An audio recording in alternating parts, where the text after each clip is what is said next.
Let's take a more thorough look at reports on Zelos Team Management.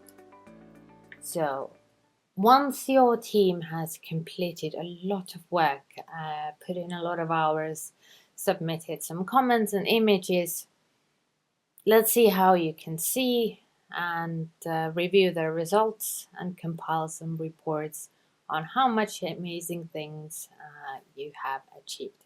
When you go to your tasks menu, up here you can see the participants tab. So these are the people who have participated in your work.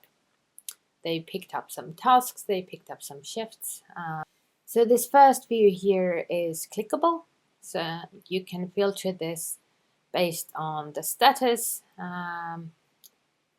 either specifically or generally. So you can see things that are in progress. So these are happening today.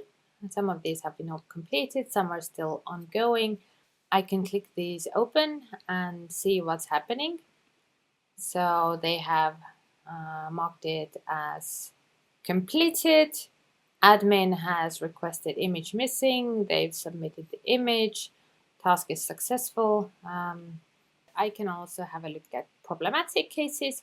Oh, there's somebody who has been removed by admin for not showing up. Okay, I might have to address this case. But yeah, the first report is kind of ongoing things where you can click things open, sort them based on what you're interested in. The second view up here is a more thorough report. So you have a time frame that you can customize. So you can have a look everything from last month until the end of the month. Let's update this. Let's see if I had any work done last month. Last 2 months actually now. September, October. Okay, 131 update. Okay, all of these were done in October. I can add and remove columns that I'm interested in. So I can add custom fields from task. So here's my field for location that I'm filling in for each item. Where is it located?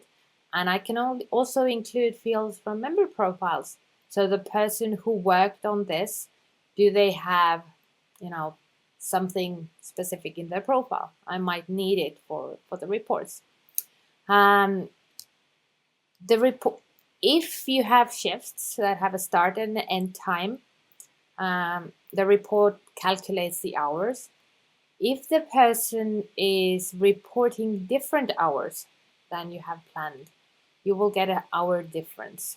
So there's a task that was supposed to take 5.5 hours, but there's people who have been working on it for like just 30 minutes, 2.5 hours. And they've also submitted comments that ideally explain why their planned and actual hours are different.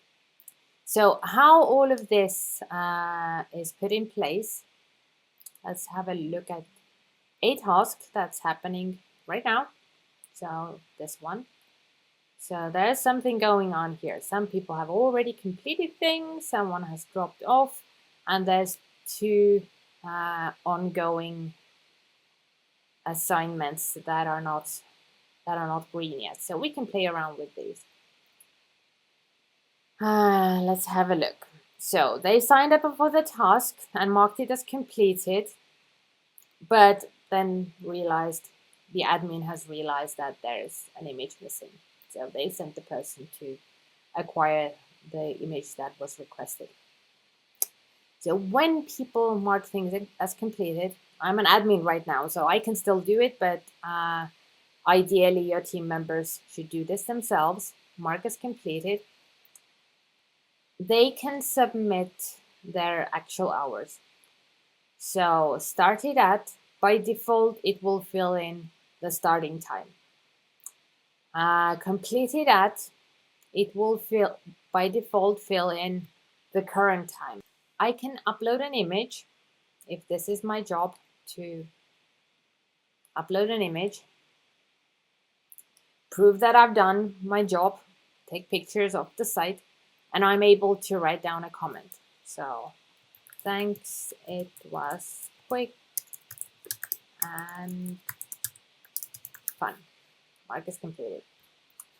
And this will go into this timeline here. So that mark is completed, and this will also show up in your report.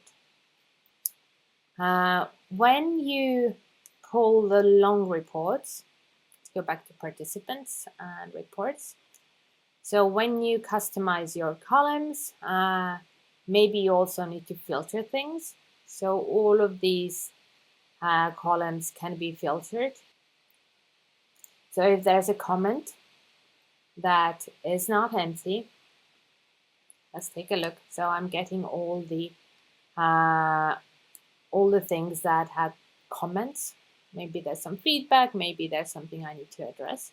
So once I filter this view, so I'm getting 5 rows out of 76, I can download data and upload it into a different software.